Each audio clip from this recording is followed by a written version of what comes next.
নমস্কার বন্ধুরা, কেমন আছেন আপনারা সবাই? আশা করছি বন্ধুরা আপনারা সবাই সুস্থ আছেন, ভালো আছেন।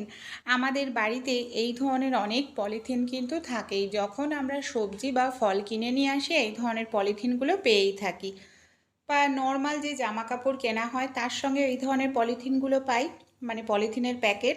তা এগুলোকে ফেলে না দিয়েই আমরা তৈরি করে নিতে পারি খুব সুন্দর হাত পাখা। একটা টাকাও আপনাদের খরচ করতে হবে না, মাত্র 2 মিনিটের মধ্যেই তৈরি হয়ে যাবে খুব সুন্দর হাত পাখা। চলুন দেখে নিই। সবার প্রথমে এখানে দেখুন, আমি পলিথিনগুলোকে সবার প্রথমে যে জামা কাপড়ের শপিংয়ের পলিথিন হয় সেটাকে আমি ভাঁজ করে নিয়েছি অর্ধেক করে। তারপর এই যে সবজির, ফলের যে এই ধরনের নর্মাল যে পাতলা পলিথিনগুলো হয় সেরকম পলিথিনগুলো এখানে আমি কেটে কেটে নিচ্ছি। কেটে নিলে কি হবে, সব জায়গায় সমানভাবে আমরা দিতে পারবো। তাই এইভাবে পলিথিনগুলোকে সবার প্রথমে কেটে সেট করে নিয়েছি। আপনারা যদি কালারিং বানাতে চান তাহলে যে কোনো কালারফুল পলিথিন এখানে ব্যবহার করবেন, তাহলে দেখবেন পাখাটা খুব সুন্দর কালারফুল তৈরি হবে। আর এই ধরনের যে পলিথিনগুলো আমরা বেকার কিন্তু ফেলেই দিই, কোনো কাজেই ব্যবহার করি না। তার এই ধরনের পলিথিন দিয়েই মাত্র 2 মিনিটেই তৈরি হবে অসাধারণ পাখা। এখানে দেখুন, আমি নর্মাল যে আমাদের বাড়িতে যে ধরনের পলিথিন থাকে সেই পলিথিনগুলো এরকম ছোট ছোট টুকরো করে এর ওপরে সবার প্রথমে সমান করে সাজিয়ে দিলাম। তারপর এখানে আমি নিয়ে নিচ্ছি খবরের কাগজ। খবরের কাগজ এর ওপরে দিয়ে আমি এখানে আয়রনটাকে গরম করে নিয়েছি। গরম আয়রনটা 1 থেকে 2 মিনিটের জন্য এইভাবে একটু আয়রন করতে হবে, তাহলে পলিথিনটা গলে আটকে যাবে। এভাবে আমি দেখুন এইখানটায় পলিথিনটাকে আয়রন করে নিচ্ছি, যাতে পলিথিনের একটি শিট আমাদের তৈরি হয়ে যায়। এই দেখুন, এইভাবে আয়রন করাতেই পলিথিনগুলো একটার সঙ্গে একটা পলিথিন জুড়ে গেছে, আর কত সুন্দর মোটা একটি শিট তৈরি হয়েছে পলিথিনের। এবার কি করব, এটাকে আবারও আমরা এইভাবে ভাঁজ করে নেব, তাহলে আর একটু মোটা হবে। তারপর আবারও আমি পেপারটা এইভাবে দিয়ে দিচ্ছি, আর আয়রনটা গরম করে এখানে আমি আর একটু মোটা পলিথিনের শিট তৈরি করে নিচ্ছি।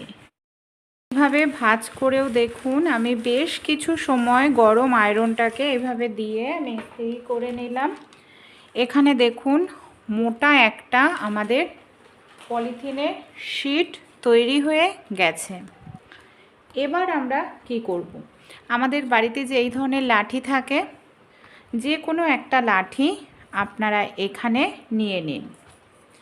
লাঠি নেওয়ার পর এখানে আমি নিয়ে নিচ্ছি সূচ সুতো। তারপর ডিজাইনটা আমরা পরে করব। সবার প্রথমে লাঠিটা দিয়ে এইভাবে দেখুন একটু ধীরে ধীরে সেলাই করতে হবে, যেহেতু পলিথিনের শিটটা আমাদের অনেকটাই মোটা তৈরি হয়েছে। তাই এইভাবে আমি টাইট করে এখানে সেলাই করে নিচ্ছি। এইভাবে পুরোটা লাঠি আমরা টাইট করে সেলাই করব, যাতে কোনোভাবে খুলে না যায় লাঠিটা। এইভাবে সেলাই করতে হবে, পুরোটাই এইভাবে সেলাই করে নেব।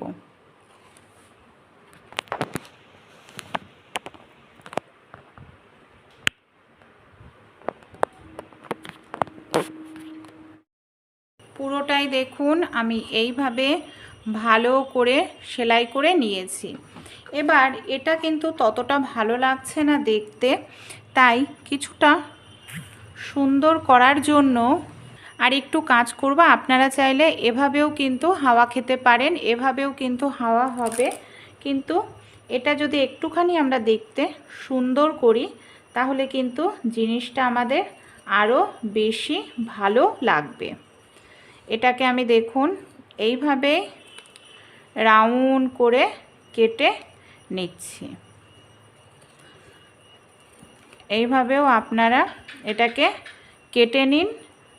তারপর কি করব, যাতে আরেকটু ভালো লাগে দেখতে, এর জন্য এই দেখুন এইভাবে আমি একটু ডিজাইন মানে একটুখানি করে কেটে নেব। তাহলে কি হবে, দেখতে আরও বেশি ভালো লাগবে। এইভাবে ছোট ছোট করে চারপাশ ঘুরিয়ে আমরা কাটব, সামান্য করে, কিন্তু বেশি নয়। এইভাবে সামান্য করে ঘুরিয়ে ঘুরিয়ে দেখুন একটু কেটে নিচ্ছি। এটা তৈরি করতে যে খুব ঝামেলা বা খুব খাটনির কাজ, অনেকে বলবেন যে এরকম পাখা তো কিনতেই পাওয়া যায় 20 টাকা 25 টাকায়, তাহলে কেন করতে যাব খাটনি। এটা কিন্তু করতে কোনো রকম খাটনি লাগে না, আর সময়ে যে আমাদের অনেক লাগে তা নয়। এর জন্য অনেকটা কোনো জিনিসও আমাদের কিনতে লাগে না, ঘরে থাকা ফেলে দেওয়া জিনিস দিয়েই কিন্তু তৈরি হয়ে যাবে এরকম খুব সুন্দর একটি পাখা। আপনারা রেখে দিন। অনেক সময় হয় যে আমরা ছাদে যাই, তখন হয়তো আমাদের গরম লাগে, তখন আপনারা এটাকে ইউজ করতে পারবেন।